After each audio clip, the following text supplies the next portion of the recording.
Thomas Alva Edison, and the one invention that has probably done most to change the lives of people the world over, the electric light bulb, the invention that helped men overcome darkness. From the light bulb to a bright future, General Electric is blurring the lines between the physical and digital.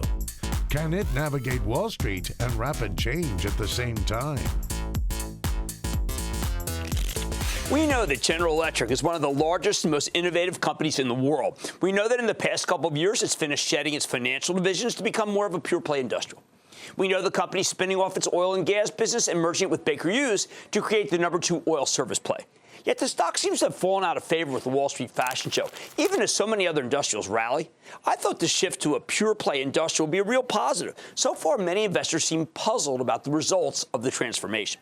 Now, last week, we got the opportunity to speak with Jeff Immelt, the chairman and longtime CEO of General Electric, in order to get more clarity on the situation and to find out more about its remarkable embrace of technology throughout the enterprise. So take a look.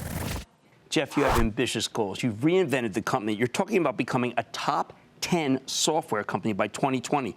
You're poaching talent from Apple, Amazon, Facebook. Is this goal really realistic for old line industrial? So, Jim, I would start with, we didn't start this with the notion that we had to be a software company per se. Today, the industrial assets that we sell, they're surrounded by sensors. They produce a massive amount of data. So 7 years ago, we kind of got started as a way to protect our installed base, to grow our service business. And today, we're probably $7 billion in orders. So we're kind of half the way to our goal to be $15 billion by 2020. So I think the proof of the pudding is reality. Our orders are growing 25% a year. We're kind of first among equals in the industrial internet. We can play. We can do this. But you have staked your really reputation. You said your success or failure over the next decade depends on the digital transformation. Well, I mean, that's a tough claim to make. $100 billion market. When we first started it, I didn't really know kind of where we were. Now I know this is a good idea. It's a big idea. The question now is, are we good enough to do it? Are we good enough to compete for it? It isn't whether there's a market there. There is a market there. So I think both from an offensive standpoint, Jim, but also from a defensive standpoint, every industrial company is going to have to stake its digital claim in terms of how you do a better job with customers, how you drive costs down, and we can lead this. Well, give me an example of productivity gains, because I know that is a big portion of what you're talking about, that you have delivered to customers.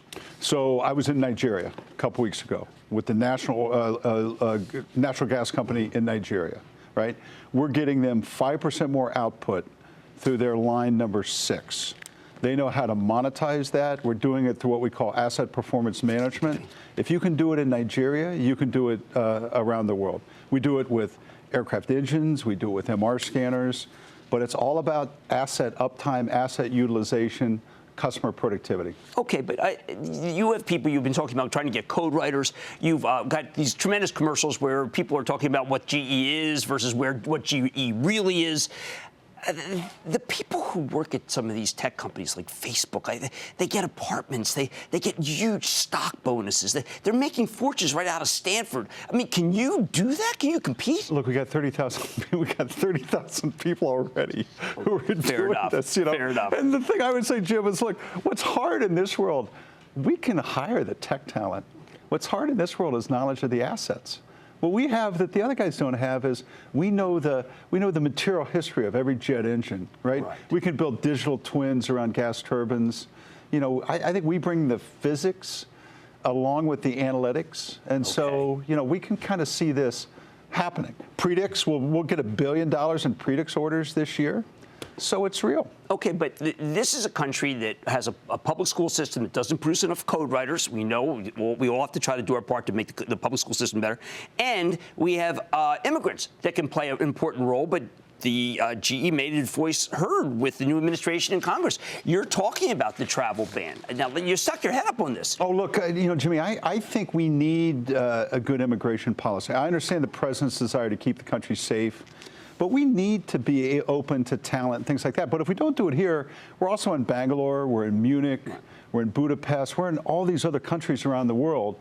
And the amazing thing about software is you can do it any place you need to. if that's where the talent is and that's what you need to do. But look, I think in a broader context, look, there's a lot of things the president's doing that I like. Okay. Right? Tax reform, right. Regulatory reform, investment in infrastructure. I think as it pertains to globalization for a while, we're going to have to figure that out on our own, right?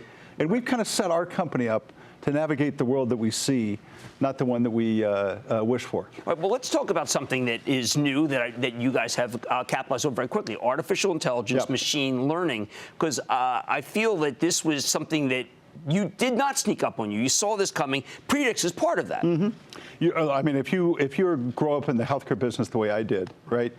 10% of the power of an MR scanner, CT scanner, is used by the radiologist on the first read.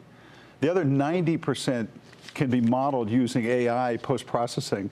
We saw that 10 or 15 years ago. So these are concepts that are well known inside the company, and ones that we think we can leverage across the installed base. Okay, now you talked about the need to play defense. Siemens claims to me that they've got, they're really a software company too. IBM wants to play against you directly. I mean, I hear a lot of what sounds to me like Watson. I mean, what's your edge versus these guys? Well, look, it's a $100 billion market. There's going to be a ton of competitors as they play. I think the edge that GE has is we've got an amazing array of installed base that we start with. We've got $225 billion of contractual agreements already signed with customers that are productivity based. So we have this kind of connection with customers that nobody else really has. And we can add analytics on top of that in ways that IBM and Siemens and other people can't do. Okay, I love what you're doing in oil and gas. I thought that the Baker Hughes deal was terrific. These are, we used to have no technology when it comes to oil. What have you done to lower the cost of a barrel of oil coming out of the Permian and save people? And also, what have you done to reduce the bad parts of fossil fuels? Well, look, I think when you go to the Permian, right, you're going to go from kind of the day where people would buy service, people would buy equipment, they would package them together. I think in a couple of years on the onshore oil and gas business, they're going to be buying outcomes. They're going to be working with people like GE Baker Hughes, and they're going to be buying, barrels per day. And we're going to be packaging the analytics and the equipment and the services together. And in that world, the analytics, look, we can do a forward lean on production because we know the analytics better than anybody in the world knows. And this is going to be highly disruptive in the oil field service space. Let's go back again to this Watson issue. You have you're reducing the cost of healthcare. You partnered with UCSF, which is an amazing medical complex. How can you box out others? I mean, Watson, IBM said to me over and over again, we're going to own the healthcare space. You must own the healthcare space. It's one of your fastest growers. Jimmy, GE products take 45 million images a day. A day! Off GE radiology equipment. IBM doesn't have that, really. We have connections with every radiologist around the world. So the industrial internet is going to break very differently than the consumer internet or the enterprise internet. There's going to be more computing at the edge. You're going to have to differentiate Stanford. Look, Stanford, UCF, and Kaiser, they don't want to have the same platform necessarily. No. They're going to want to be differentiated. I know how, in the industrial internet world, we have a brain and a body. Okay. Other people just have a brain. Okay? Fair enough. Fair enough. I think ultimately the guys that wins this are going to be the ones that can deliver these solutions point by point by point. That's how the industrial world works. Okay. So does it raise the price earnings multiple that we get from GE? Are we thinking? Look, I think ultimately, Jim, the way I look at this is our service organic growth is going to increase at higher margins. Okay. You're already seeing that, and I think that's going to accelerate. And then I think there's going to be a software platform that's a little bit like CRM. So when you look at Salesforce.com, when you look at Oracle, the CRM value space is $100 billion plus. Right. There's going to be that kind of, I see it with my Salesforce. I don't know exactly how much productivity I pocket through, but they love it, right? All right. Now, in a service platform like we have with Predix, the CFO is going to sit there and say, I can eat the savings that you guys give me. There's going to be a big space there. All right, speaking of big, you're a big thinker when it comes to people who work for GE, the stakeholders, but also the employees. We are creating automation. You are now doing automation that puts people out of business. At the same time, you're creating great productivity. What do you tell President Trump, who wants to bring jobs back here, America first, about the notion that, well, look, our productivity actually is sometimes about taking the human element out. Well, here's what humans are expensive. I would start with the fact that this country's been in an investment recession for the last 10 or 15 years. Our productivity stinks fundamentally. So there's a space we're going to go through where we're actually making our workers more valuable. We're making them more valuable because they're going to be able to do more and different things. The guys that are making our next generation jet engines, they make a ton of money. Okay. And they're extremely productive. I know that. And they can compete with anybody in the world. I know a lot of them are here. So my view is we're going to go through a door where the workers are more productive because of the digital tools not being replaced. Now, hey, look, maybe someday you and I are both be robots here on the set. No, it's simulations. We'll be simulations. There's going to be a big. So I think we're leaping to like 2030, and we can still go through making these workers more productive. Like every day, I hear in the oil patch everybody retiring, stuff like that. We're going to make our workers smarter, and then we'll see where we go after that. All right. Thank you so much to Jeff Immelt, the CEO and chairman of GE. Jim, Good to talk to you, thanks. sir. Thanks. Thank you.